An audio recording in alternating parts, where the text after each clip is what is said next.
Is all well?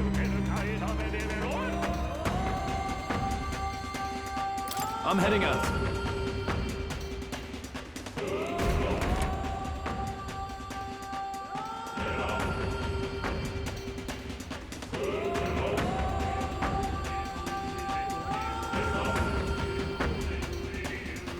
Such a countenance. So you truly are the Prince Reborn. I must say, you and your father are cut from the same cloth. Quite unpredictable as death looms. What of you? Is this hornless form your own true being? I'll say this here for your own good, Luis. Hand over the royal scepter. Only the one who has earned the people's support is fit to be king. You and us.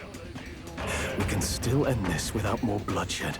No path forward is bloodless. The king may have avoided it, but the people will only shed his shed. That has been this country's crime for too long.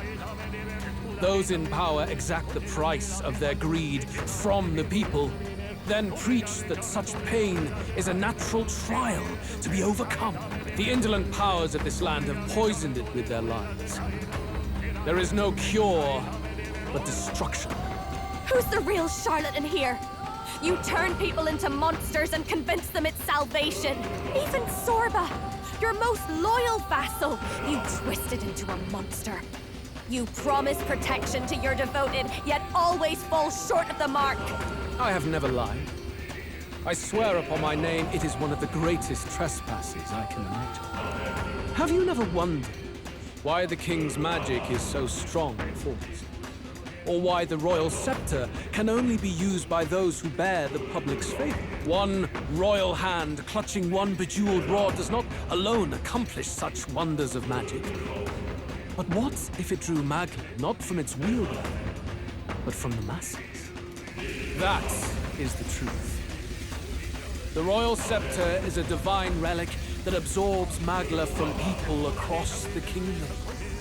And thus, the royal magic's power is near inexhaustible. Such has been the royal family's tradition for centuries, generations upon generations.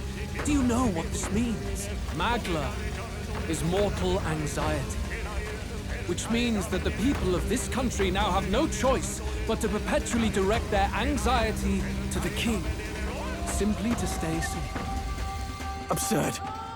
And how do you explain the people of the capital going mad? It was no madness that took them. The Magla spews from their helpless hearts at a rate far greater than the scepter can absorb. Hence the stagnation. The behavior now on full display is their inborn, true nature. When they cannot control their fears, they lash out at neighbor and outsider alike. And that is mortal weakness. That's who they really are.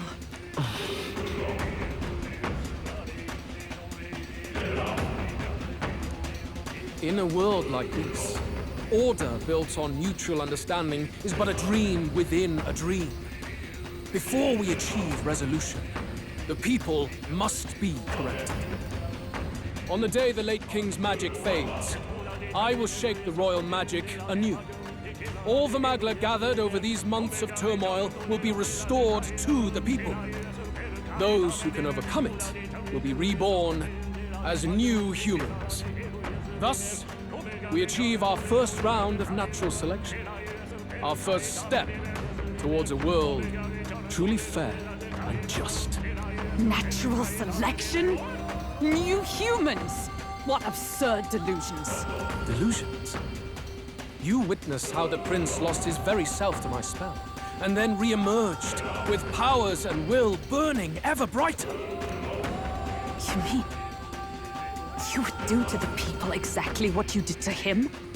You would use the royal magic to inflict such horrors on all the crown's subjects? Those who follow me and accept the rule of power will surely survive by virtue of their own will.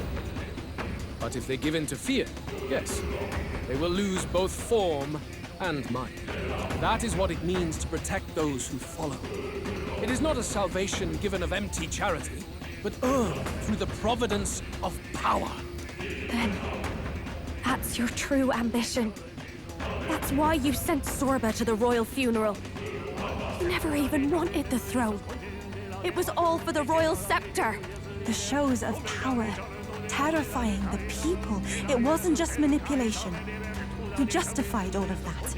The man would turn all people into humans. It defies all sense. Worry not. You've proven you're more than worthy. I've little doubt you'll survive the first culling and move on to the new world. You mentioned earlier that we might still resolve this without bloodshed. Then, I put the same offer to you. Join me, Prince. Born of Elton blood, welcoming anyone regardless of tribe. It is no coincidence that you and I take inspiration from the same book. Don't let him sway you, Your Highness. I know you detest injustice as I do. Come with me. Let me lend you my power, and together we will change the unfair world we seek to destroy.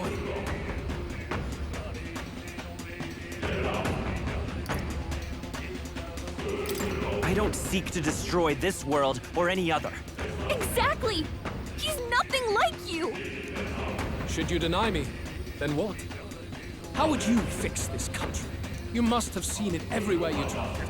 Tradition, superstition, family honor, and all those struck down unjustly in the name of such authorities. The only cure for such suffering is a simpler world, in which strength triumphs over pain. It is not a solution without cruelty. But surely the fairness it would restore to our lives is worth any sacrifice. Come with me, and we can realize this dream. What say you? The fairness you speak of is false. He's got the right of it, Luis. It's not even about what'll be sacrificed. It's about having respect for what the dream costs. And you've got none of that. You keep talking about your laws of power. But what that comes down to is you figure some people in this world just deserve to die? If that's what you believe in, then you can hate Forden all you want, but you're no different. Be silent. I once had my own aspirations. Yes, I had dreams. But what has the world ever done for us?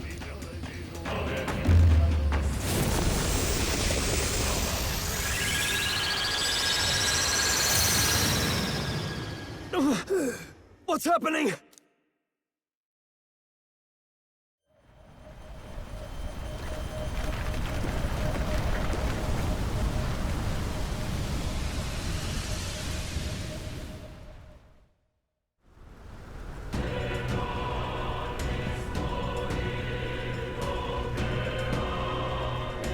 The royal scepter? But how? So be it. There is still time until my magic settles upon this land. Until then, I will watch the world collapse from my perch at the top. Wait! Luis! I have done this for their sakes, not for mine. History and the will of the people will prove that. If you have the strength to weather this storm and come to me, I will deem you a worthy opponent. It will be a mercy to you, at the very least.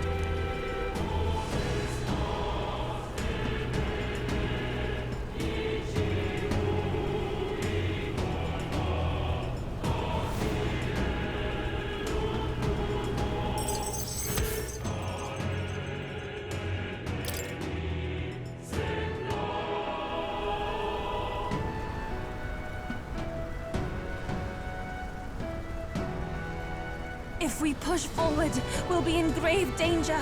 This storm itself is a maelstrom of pure magla. Maybe this is just what it looks like. When the people's minds are slaves to their anxiety and fear. That doesn't mean the solution is to deform them into monsters. The man's an arrogant lunatic. We must give chase somehow. All aspirants to the throne.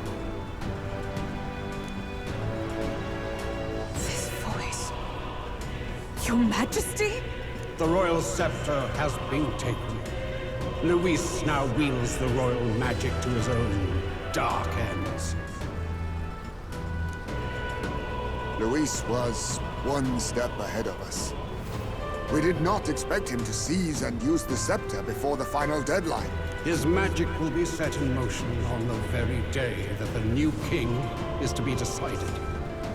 Such is the decree. So it's just as Louis said. He won't let this campaign end any way but his. The bastard always loved making a spectacle of this. Your Majesty, you were killed by Louis yourself. Doesn't it matter to you that he may succeed as king? I had sought death long before he granted it. You wished for your own death? But why? The ideals I once believed in. I no longer had the power within me to fulfill them. Thus, I ensured my very life would serve as key to activate the royal magic. Should revolutionary fervor seek to destroy my regime, should Luis or any other malcontent take my life, therein would lie the catalyst. Thus would I appear, on a day so appointed, with form and voice, given life by royal magic. I see. No wonder the magic survived even the prince's reawakening. It was never a matter of retaliation against the church or anything of the sort. You truly wished to pass the crown to whoever the people elected of their own will. Oh, Prince. My son. If thou wouldst inherit the kingdom, thou must stop Luis. That is a trial befitting one who would take the throne. His Majesty's Magla has faded. I guess that's it. It really is up to us to save this land's future. Luis is just ahead. We have to find a way to get beyond this storm, reckless or not. Let's fall back to the royal capital for now, so we can come up with a strategy.